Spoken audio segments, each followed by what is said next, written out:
Então, ó, o oxigênio entra pelo nariz, seguido da faringe, laringe, traqueia e posteriormente pelos brônquios e bronquíolos, até chegar aos alvéolos, aos quais realizam, então, a troca gasosa, ou seja, novamente, troca gasosa é quando tem a troca de oxigênio por gás carbônico. Lembrando que quando ocorre a troca gasosa, logo expiramos o gás carbônico. Então, novamente, nós inspiramos oxigênio e nós expiramos o gás carbônico. Lembrando que a função do sistema respiratório é fazer a troca gasosa num processo chamado hematose, tá?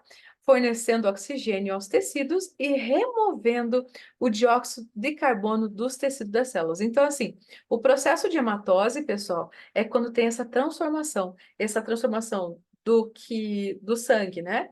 Do sangue arterial e do sangue venoso. Então, o sangue venoso ele é transformado em sangue arterial e volta para o sistema circulatório, ou ele é expelido, quando não é transformado, em forma de gás carbônico, tá? Então, ele tem o que a gente chama esse processo de transformação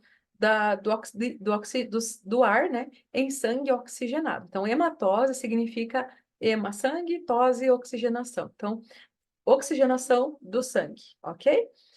E nesse processo de hematose que também tem relação direta com a saturação de O2, ok? Então, quando a gente coloca o oxímetro no nosso paciente para verificar quanto que está a saturação, a gente também está verificando como que está ocorrendo, então, esse processo de hematose das células sanguíneas, certo?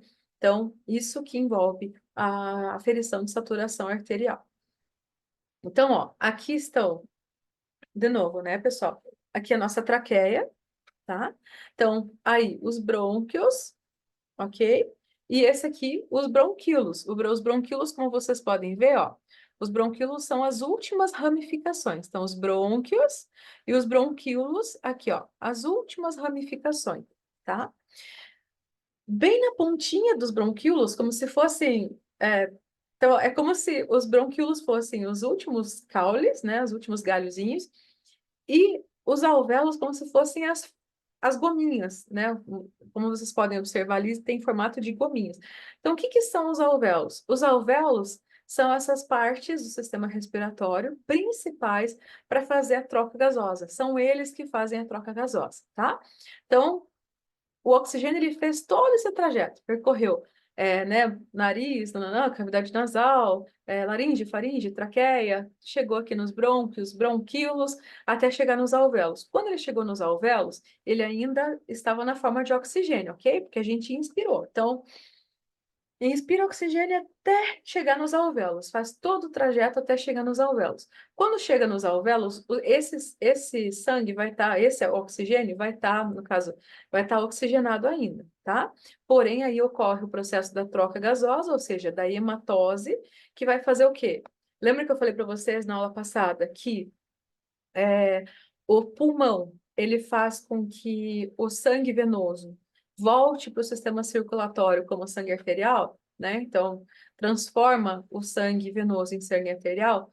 Isso é o processo de hematose, que quem vai realizar, então, são os alvéolos. Então, o oxigênio chegou até os alvéolos. Quando o oxigênio chega nos alvéolos, os alvéolos eles vão fazer toda essa separação. Então, a separação que a gente... E também o processo de difusão. Então, difusão é a transformação, né? Ou seja, hematose. Então, os alvéolos vão fazer a difusão, né? Primeiramente, que é o quê? Transformar, é como se ele separasse, né? Ele separa, os alvéolos separam as células que são oxigenadas e as células que não estão, né, oxigenadas. As células que estão oxigenadas voltam de novo para o coração, né? As células que não estão oxigenadas e não são oxigenadas, são expelidas através da expiração. Então, esse é o processo de difusão, tá? Que ocorre nos alvéolos. Difusão é essa transformação de sangue oxigenado e sangue não oxigenado. O sangue oxigenado, ele volta para o sistema circulatório e o sangue que não é oxigenado, ele é liberado através da expiração, ok? Então, vamos lá. Vamos falar um pouquinho sobre hematose. Então, a hematose, ela acontece quando o oxigênio chega aos alvéolos pulmonares. Então, logo que o oxigênio chega lá nos alvéolos pulmonares, vai ocorrer a hematose. E então o oxigênio difunde-se para o sangue presente nos capilares à sua volta, como eu comentei com vocês, processo de difusão. E o gás carbônico presente no sangue dos capilares difunde-se para o interior dos alvéolos, que é onde ocorre o processo de expiração. Então, ó, aqui eu vou colocar para vocês a imagem do alvéolo, dos alvéolos, né, para ficar mais fácil para vocês entenderem. Então, ó, aqui estão os alvéolos, e assim, tudo que está em azul, né, como eu sempre comento com vocês, é o sangue venoso.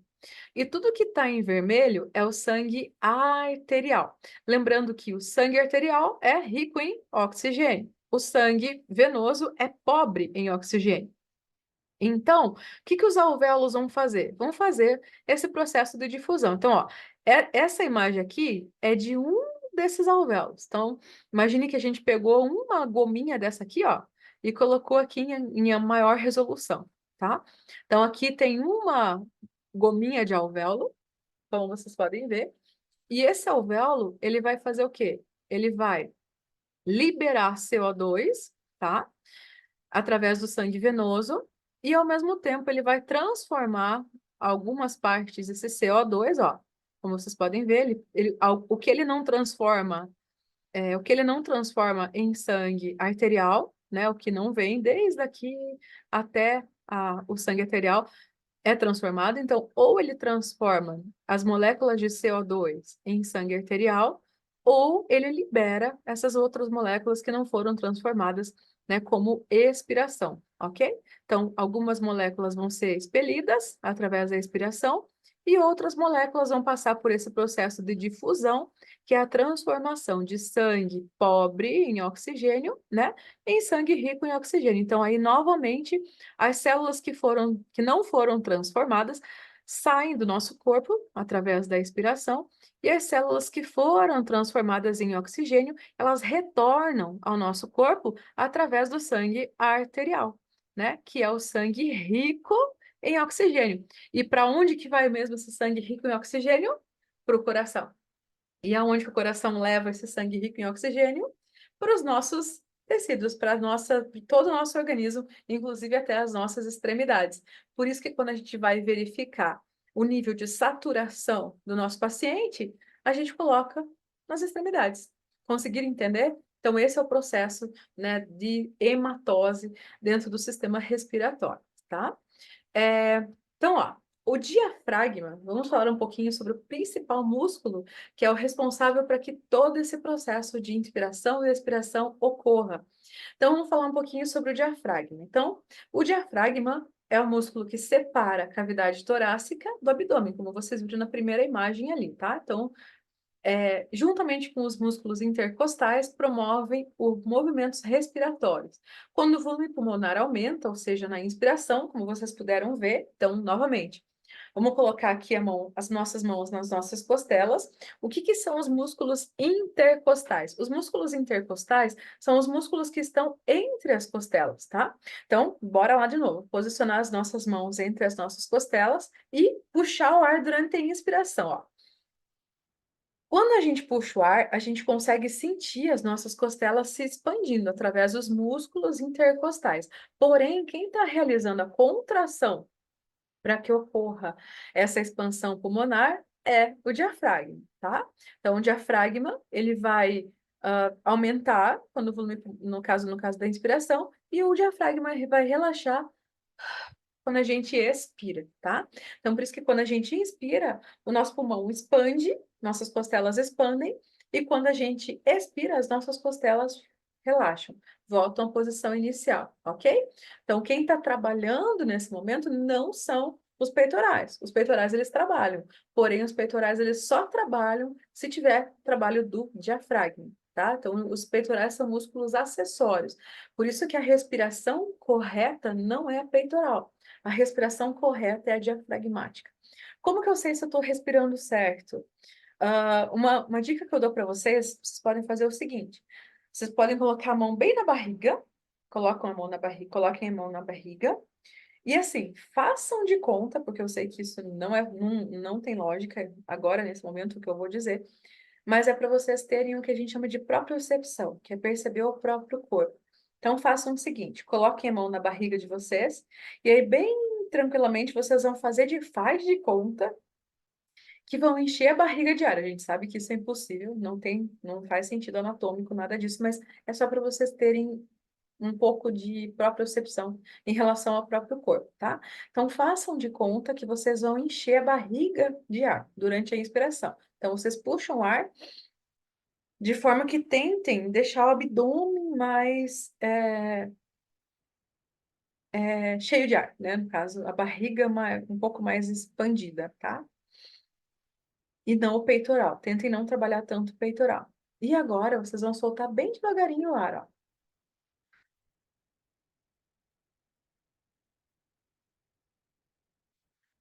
Essa respiração diafragmática, ela promove muito mais oxigenação, né, nos pulmões e em todo o organismo do que a musculação, do que a respiração pelo peitoral ou musculatura acessória, aqui na região do pescoço. Então, assim, só que o que que a gente acaba fazendo no nosso dia a dia?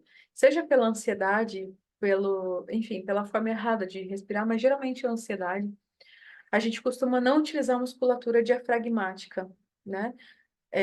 Então, a gente não tem o nível de oxigenação o que seria adequado. Então, para melhorar a saturação de O2, inclusive, a gente sempre orienta que o paciente realize a respiração diafragmática para melhorar essa expansão pulmonar.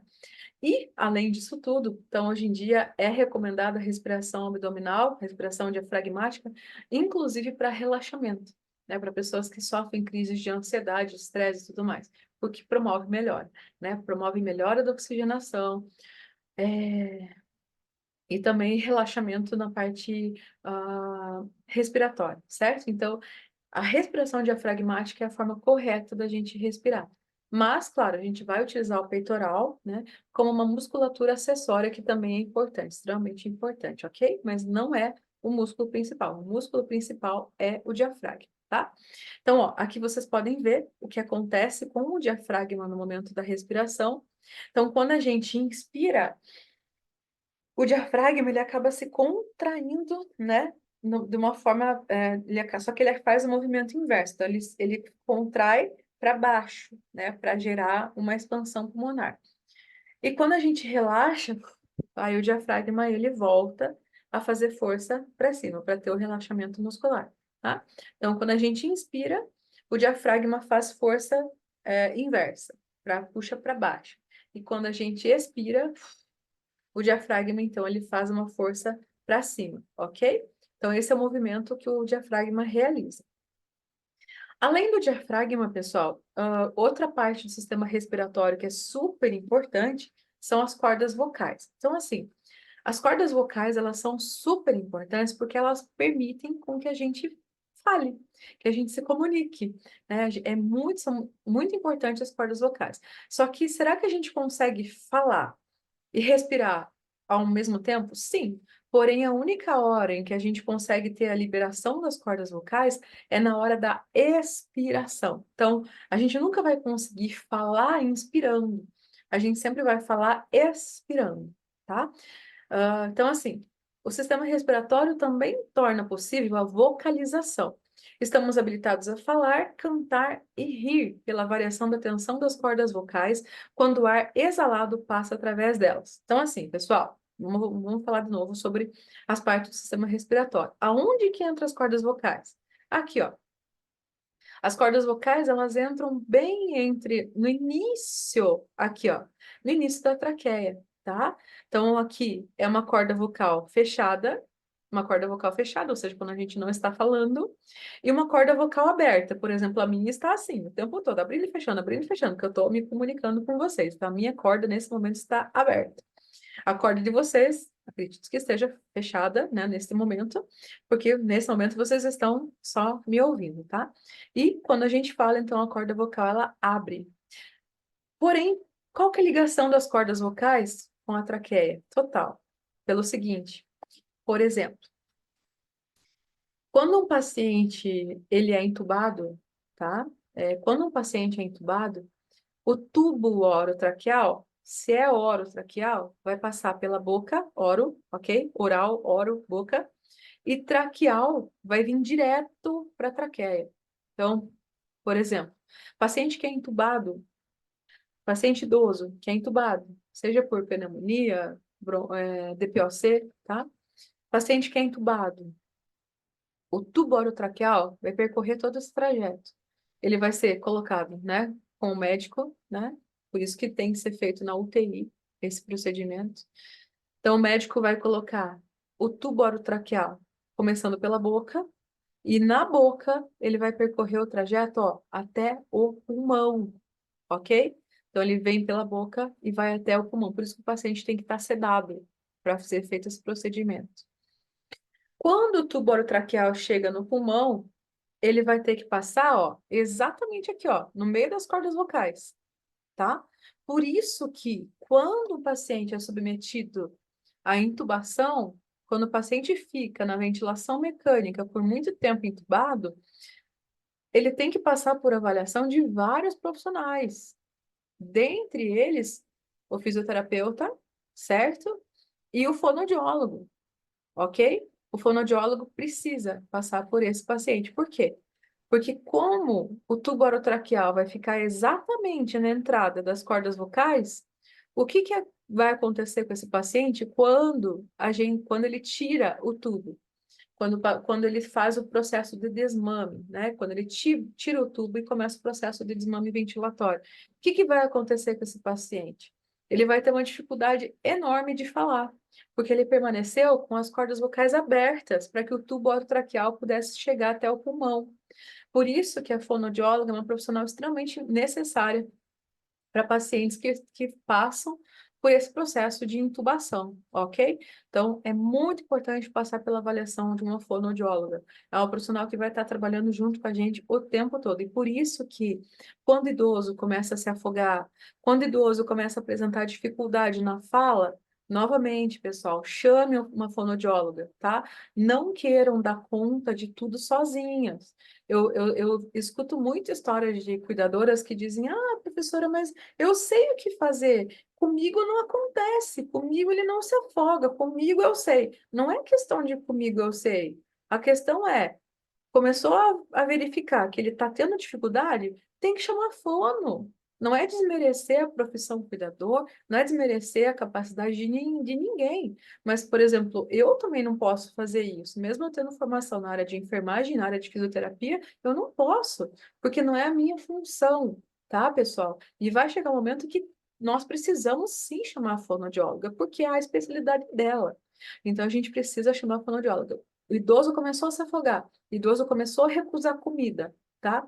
O idoso começou a ter dificuldade para falar, para se comunicar, chama a fonoaudióloga. Chama a fonoaudióloga e, posteriormente, fisioterapia também, porque tudo está interligado, né? A voz, a deglutição e o sistema respiratório. Certo, pessoal? Então, qualquer alteração que vocês comecem a observar, o idoso começa a tossir durante a alimentação, se o idoso está começando a tossir durante a alimentação, chama a fonoaudióloga.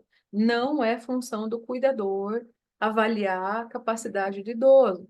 Se o cuidador não tiver essa noção de encaminhar esse paciente para a fonoaudióloga, pode broncoaspirar. E se broncoaspirar, pode ir a óbito, tá, pessoal? Então, assim, não queiram dar conta de tudo.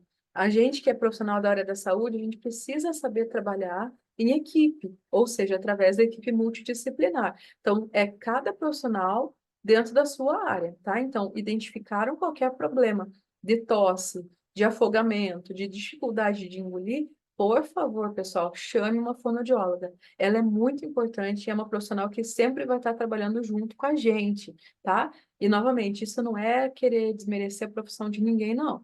Cuidador é importante, enfermagem é importante, físio é importante e fono muito também. Então, é trabalho multidisciplinar, tá, pessoal? Então, por favor, chame uma fono. Não queiram dar conta de tudo sozinhos, porque não é a área de vocês, não é a nossa área, é a área da fonoaudióloga, é uma profissional muito importante, ok? Então, assim, resumindo, pessoal, sobre o sistema respiratório, como eu já comentei na aula anterior e também nessa, ele sempre vai agir em conjunto com o sistema circulatório, que vai envolver a pequena circulação, ou seja, pequena circulação é quando o sangue chega, lembram? Pobre em oxigênio e sai rico em oxigênio. E ele percorre somente o trajeto entre coração e pulmões. Então, ele chega até os pulmões como um sangue pobre em oxigênio automaticamente o pulmão oxigena esse sangue e devolve para todo o sistema circulatório, ok? Então, pequena circulação. Principal função, realizar a troca gasosa. Então, troca gasosa é a troca de oxigênio, transformar oxigênio em gás carbônico, troca de gases entre sangue e as células, que é o processo de hematose. E aí, assim, lembrando que para que isso ocorra, então necessita dos movimentos respiratórios. O que são movimentos respiratórios? Os movimentos respiratórios, como eu comentei com vocês, é o movimento de inspiração e expiração, que nós denominamos também como mecânica ventilatória. Então, por isso que quando o paciente fica entubado, ele faz o quê? Ventilação mecânica. O que é ventilação mecânica? É quando o aparelho, no caso o respirador, ele vai fazer o movimento respiratório programado para esse paciente, que é de inspiração e expiração. Então, nós que respiramos em ar ambiente, a gente está realizando a ventilação pulmonar, pelo simples fato de inspirar e respirar. Isso é ventilação respiratória, ok? Ou movimentos respiratórios. Lembrando que um movimento respiratório corresponde à inspiração mais expiração. Então, por exemplo, quando eu inspiro e expiro, por mais que sejam duas coisas, é um movimento, ok? Então, quando eu puxo o ar e solto, é um movimento e não dois movimentos que eu estou realizando, tá? Considerando isso, então, em um minuto, o normal é um adulto, tá, pessoal? O adulto realiza entre 12 e 20 movimentos respiratórios por minuto, ok? Então, no tempo de um minuto, eu vou puxar o ar e soltar no máximo 20 vezes, tá? Então, esses são os movimentos respiratórios. E assim, na próxima aula, a gente vai falar então um pouquinho de como aferir esses movimentos e de como aferir também a hematose, que é o quê? A saturação de O2, ok? Então, espero que vocês tenham gostado dessa aula e próxima aula a gente vai falar então da prática de aferição de frequência respiratória.